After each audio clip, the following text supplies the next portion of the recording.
할렐루야.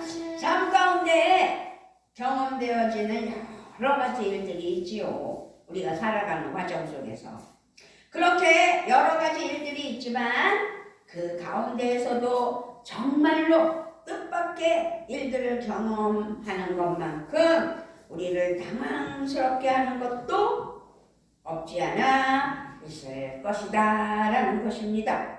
그래서 오늘은 고난이 왔을 때라는 제목으로 사무엘상 30장 1절로 11절 말씀을 통해서 은혜 받는 귀한 시간이 됐으면 좋겠고요. 더 나아가서는 사무엘상 30장 전체를 읽어보는 것도 하나님의 복인 줄 믿습니다. 아멘. 성경 말씀에 나오는 많은 인물들, 사람들이 이러한 갑작스러운 일들로부터 자유하는 그런 일은 그러니까 자유할 수는 없다라고 말씀드릴 수가 있습니다.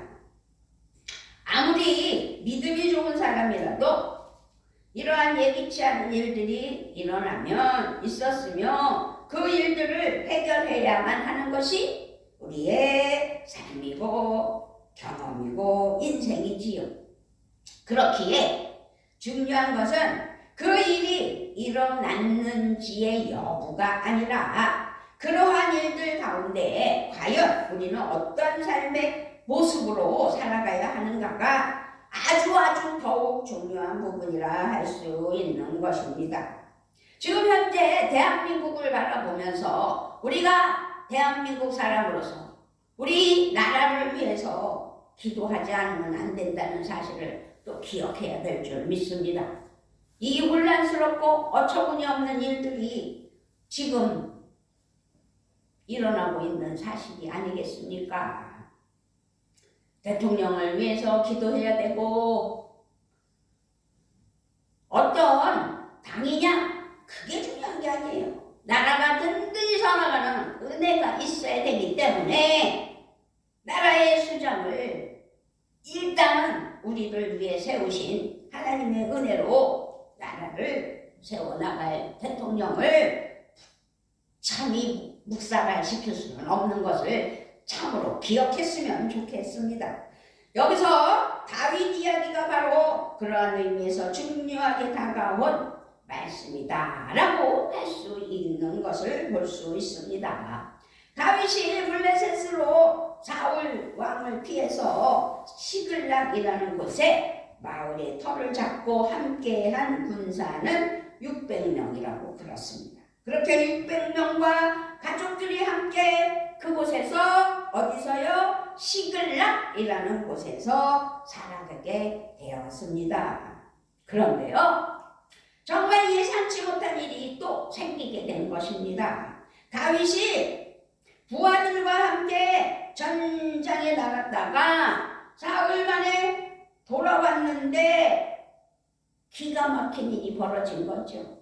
마을이 완전히 폐허가 되고 가족들이 단 한 명도 남아있지 않는 아주 기가 막힌 상황이었다는 사실입니다. 아말렉 족속이 이러한 일을 일으켰음을 알게 되었습니다. 예상치 못한 어려움이지요. 예상치 못한 고난이 왔다라는 말씀입니다. 다윗의 부하들이 이 어처구니 없는 일, 그래서 그 슬픔을 이기지 못하고 다윗을 돌로 치려고까지 했어요. 다윗을 돌로 쳐 죽이려고까지 했다는 사실입니다. 예기치 않는 고난, 예기치 못한 고난이 왔을 때 다윗과 그 공동체 가운데 임하게 되는 이야기를 통해서 오늘 우리가 어떤 믿음이 돼야 되고 어떤 상황을 잘 이겨낼 수 있는 믿음이 돼야 되는지를 깨닫는 귀한 시간이 됐으면 좋겠습니다. 그럴수록 우리는 하나님을 더욱 아주 굳게 의지해야 된다.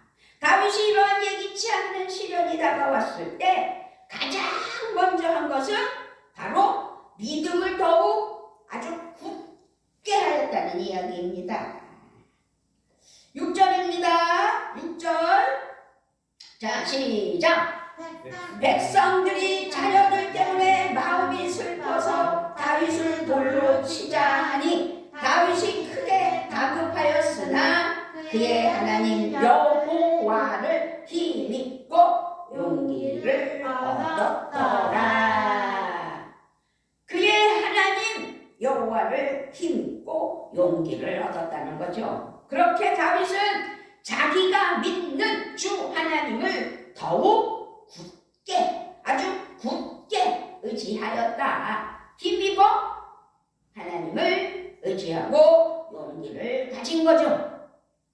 이 모습은 앞에 다윗의 부하들의 모습과는 아주 다른 거죠. 완전 대조를 이루었어요.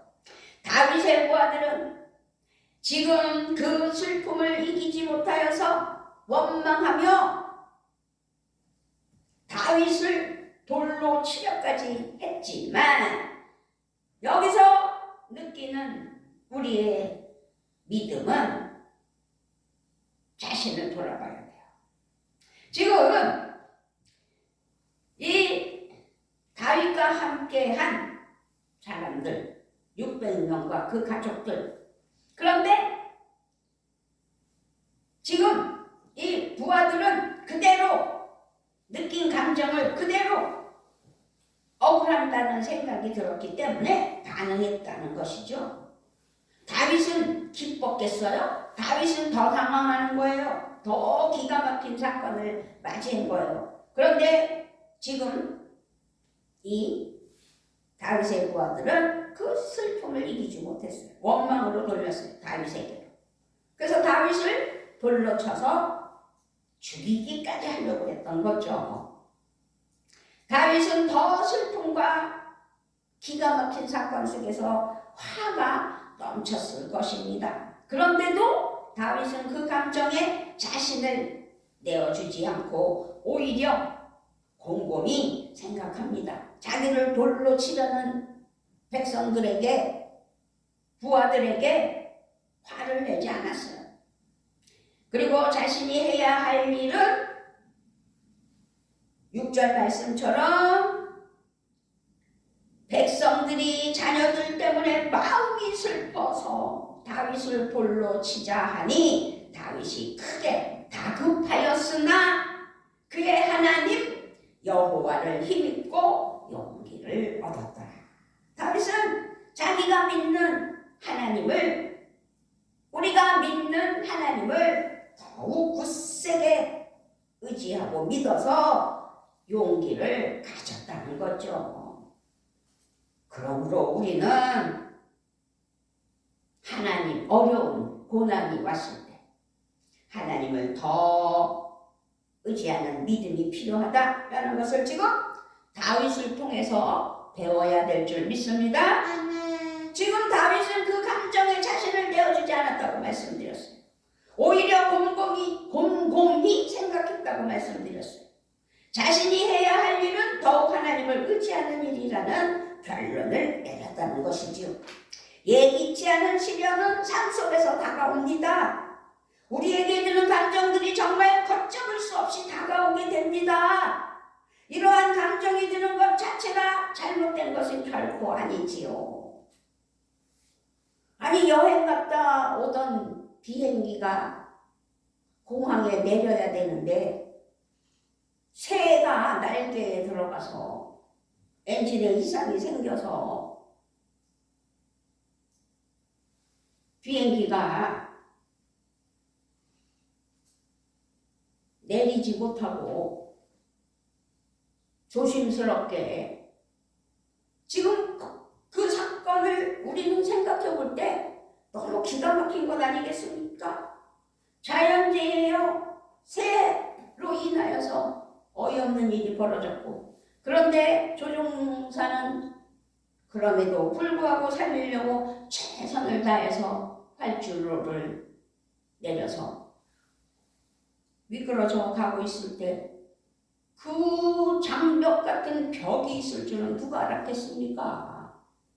거기까지 안 미치고 섰으면 다행이지만 그걸 뚫고 나가서 서야지만 살아날 수 있었는데 그 벽이 아주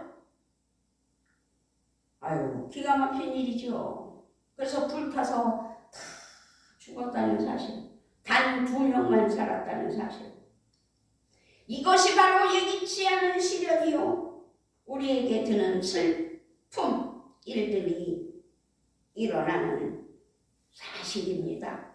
이런 감정이 드는 것 자체가 있을 수 없다라고 생각하지만 그런 일들이 일어난다는 사실입니다.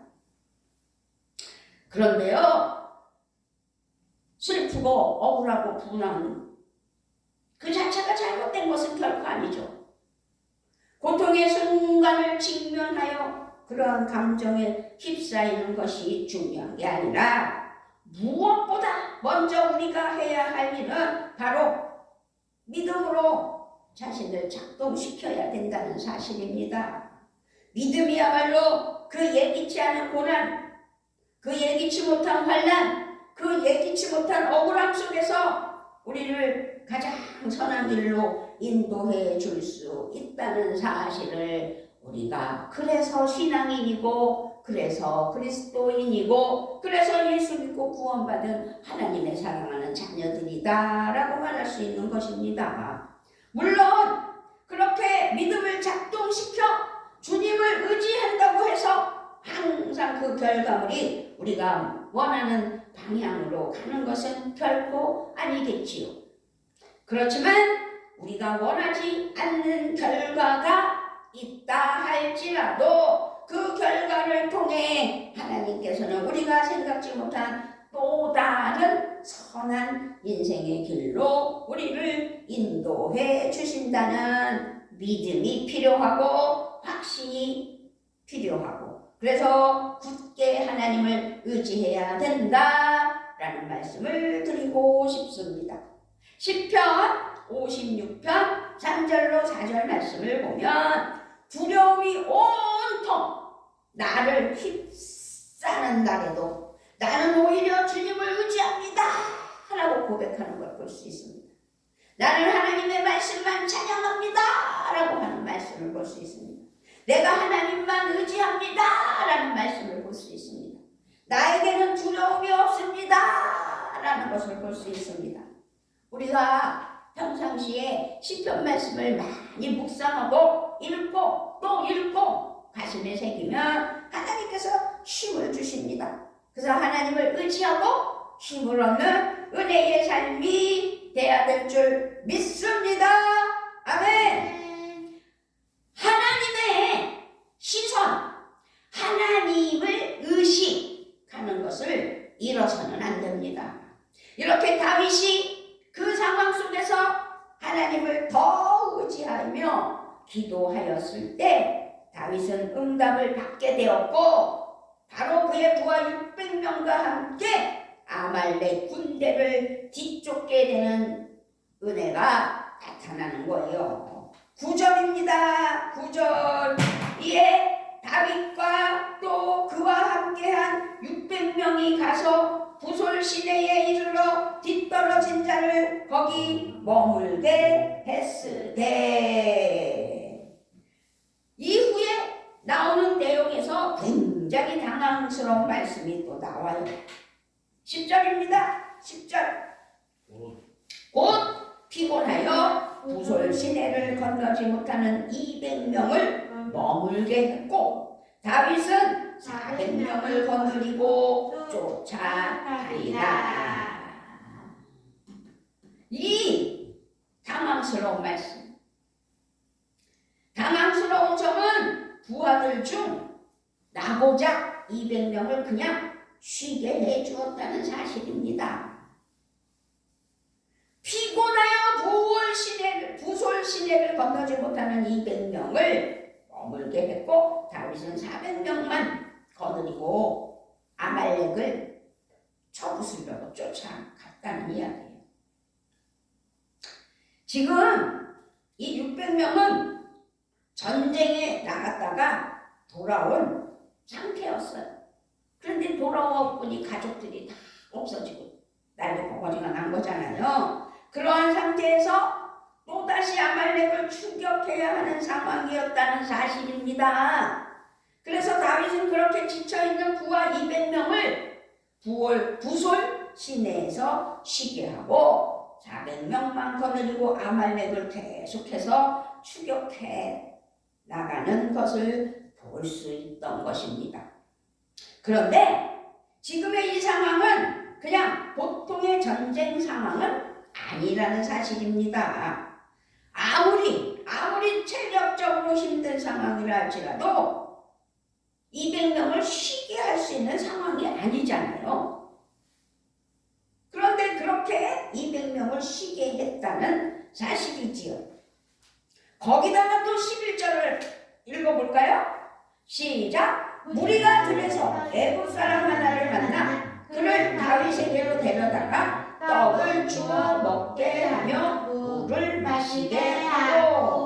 지금 당황스러운 일은 지쳐서 쓰러져 있던 이집트, 그러니까 애굽 소년을 구해줬다는 사실이지요. 다윗 군대가 아말렉 군대를 뒤쫓아가는데 그 가는 길에 쓰러져 있는 이집트 애굽 소년을 만났어요. 지금 자기들이 전쟁에 나가고 마음이 급한데 누굴 돌아볼 시간이 없는 거거든요. 그런데 자신의 민족이 아닌 이 이집트 소년을 돌봐줬다는 사실입니다. 이것이 우리 그리스도인들이, 기독교인들이 살아가는 방향이라는 사실입니다. 아주 지금 이 소년은 아주 극박했겠죠. 그러나 다윗 군대는 더 극박한 상황이잖아요. 지금 이 소년을 챙겨줄 수 있는 여력이 없어요. 그런 여유가 없어요. 전쟁에 400명을 데리고 아말렉을 쳐부수겠다고 가고 있는 중이었어요. 그런데 다윗은 이러한 상황 속에서도 누구를요? 애굽 소년을 구해주는 사실입니다. 자, 전쟁에 갔다 온 600명. 그래서 너무 지쳐서 못 가겠다는 사람, 군대 200명을 내려놓고 쉬라고 하고 400명과 전쟁에 나가고 있었어요. 가는 길에 애굽 소년을 만나게 됐어요. 그래서 애굽 사람 하나를 만나 그를 다윗에게로 데려다가 떡을 주어 먹게 하며 물을 마시게 하고. 이 애굽 사람을 만났을 때 그냥 그냥 스쳐 지나가지 않았다는 거예요. 이 두 이야기에서 동일한 내용은 바로 다윗이 지금 현재 자기의 상황은 엄청난 상황임에도 불구하고 오히려 힘겨워하고 아파하고 있는 사람의 마음을 알아주면서 그에 따라 그들을 섬길 줄 아는 배품이 있었다는 것이지요. 힘들고 지치지 않니?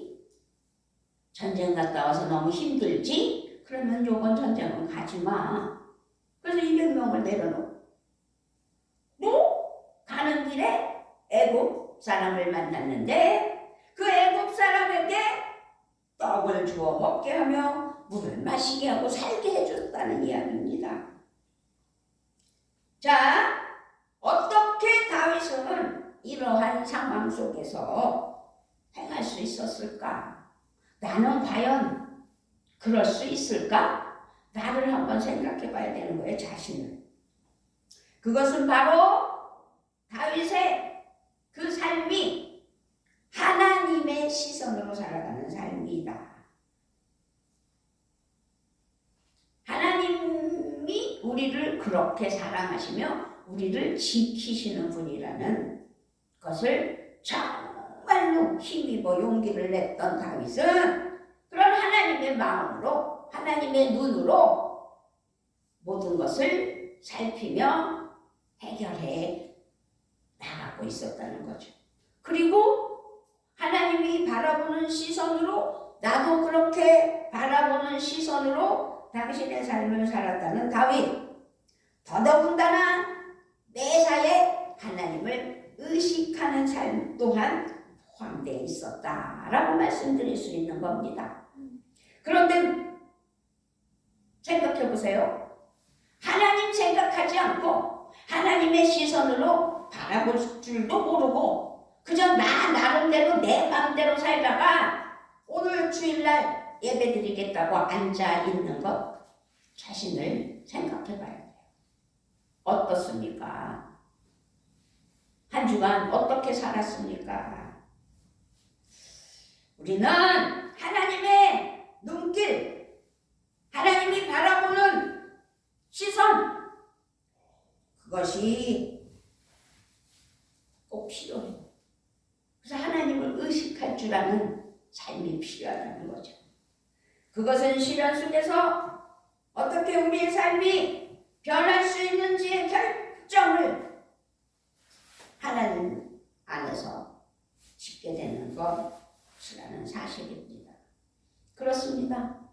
우리는 살아갈 때 예기치 못한 고난의 순간, 우리는 자칫 죄에 쉽게 노출될 수 있는 상황을 살아가고 있는 겁니다.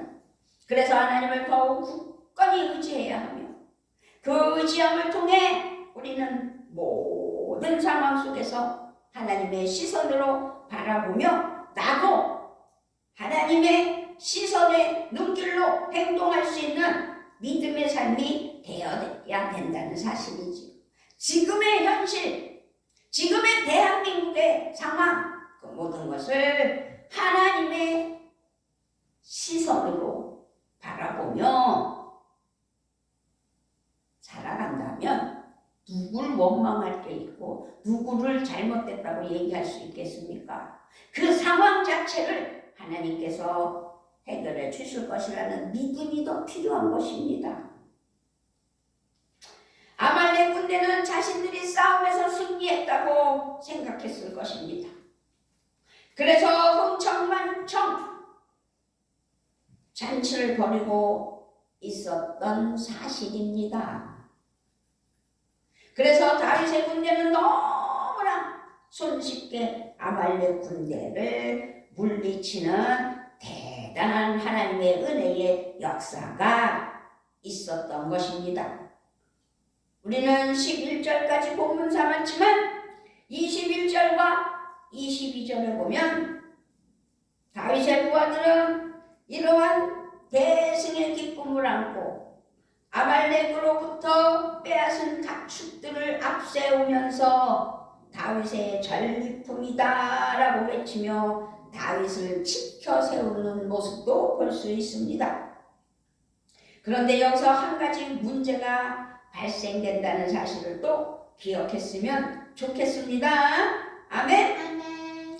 다윗이 전에 피곤하여 능히 자기를 따르지 못함으로 부골 시내에 머물게 한 200명에게 왔을 때 그들이 다윗과 그와 함께 한 백성을 영접하러 나오는지라 다윗이 그 백성에게 이르되 무난하매 다윗과 함께 갔던 자들 가운데 악한 자와 불량배들이 다 이르되 그들이 우리와 함께 가지 아니하였은즉 우리가 도로 찾은 물건은 무엇이든지 그들에게 주지 말고 각자의 처자만 데리고 떠나게 하라 하는지라. 기가 막힌 이야기가 벌어진 거예요. 600명이라고 했어요. 근데 400명만 전쟁에 나가서 이기고 돌아오면서 그 전리품을 다 찾아갖고 온 거예요. 그런데 이 400명이 하는 말이 200명은 전쟁에 나가지 않았잖아요. 그러니 그들에게 줄 것이 없죠. 우리가 가져야지요 라고 말하는 거죠. 거기에 남아있던 이들이 못마땅하여 자기들과 함께 출전하지 않았던 군인들에게는 되찾은 물건을 하나도 돌려주지 말고 다만 각자의 아내와 자식들만 데리고 가게 하자라고 우기는 거예요. 네 아내와 네 자식들은 찾아줬으니 그걸로 만족해라 이거죠. 21절 22절에서 부솔 시내에서 쉬게 되었던 200명의 군사는 기가 막힌 사건이 벌어진 거예요. 전쟁에 안 나갔다는 이유로 전리품을 나눠주는 명단에서 빼는 일이 벌어지게 된 것이에요. 하지만 다윗은 어떤 사람이에요? 절대로 그럴 사람이 아니죠.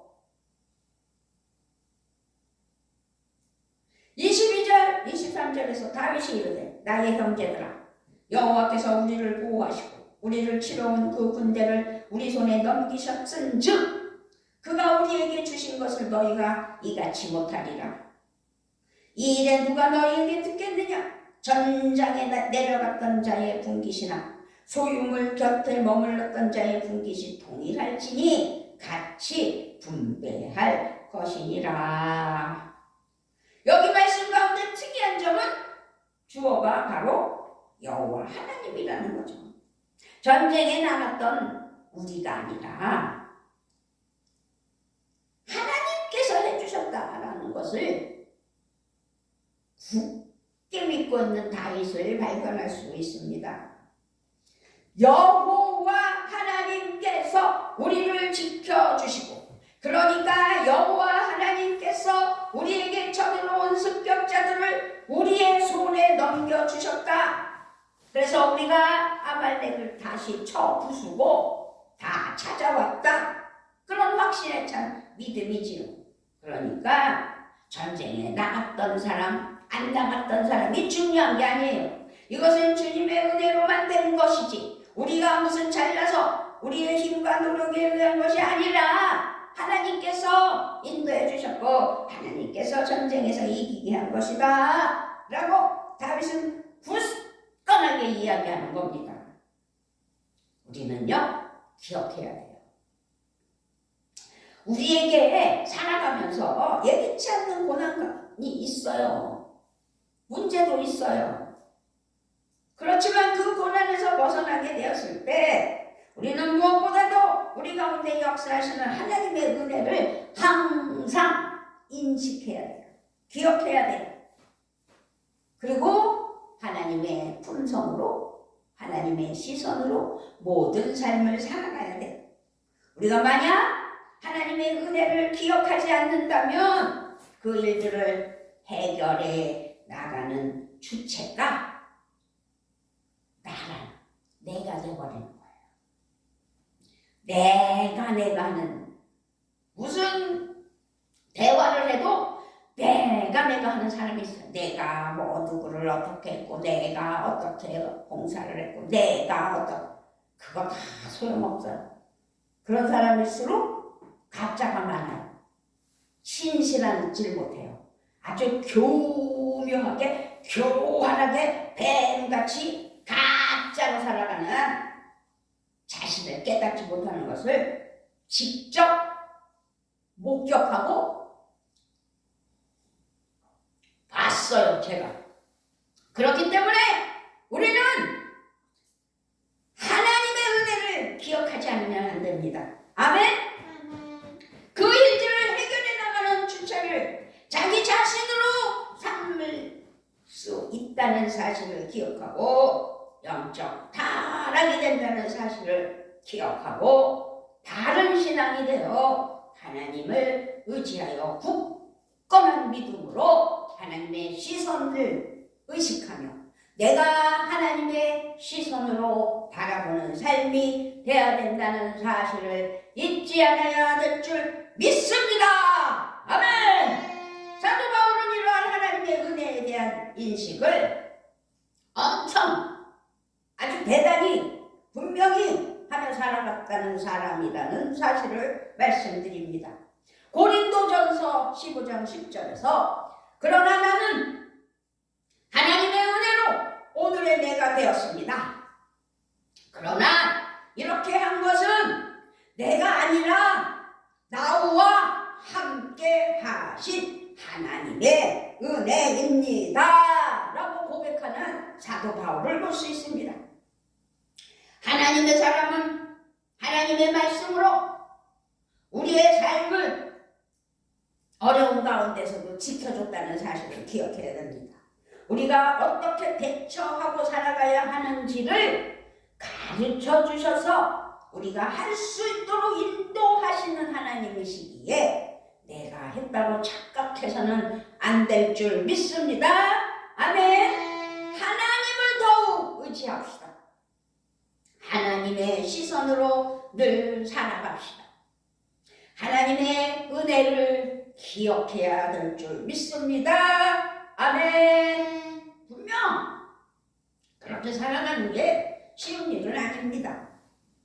하지만 그것이 진정 우리가 어려운 가운데서 승리하는 믿음의 길이기 때문에 우리 평안교회 사랑하는 자녀들은 그 길을 선택하고 나아가야 된다는 사실을 믿어야 될 줄 믿습니다. 아멘. 그렇습니다.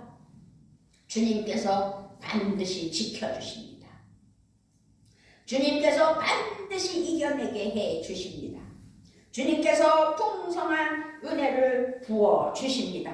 우리는 믿고 하나님 안에서 하나님을 더욱 굳게 의지하는 믿음이 필요하고 하나님의 시선을 잃지 않아야 되고 하나님의 은혜를 반드시 기억하며 나는 없고 내 안에 성부, 성자, 성령 하나님이 주장하시고 간섭하셔서 하나님 뜻 가운데 살아간다고 고백하는 우리 모두가 되시기를 우리 주 예수 그리스도의 이름으로 부탁을 드리며 축복하며 축원합니다.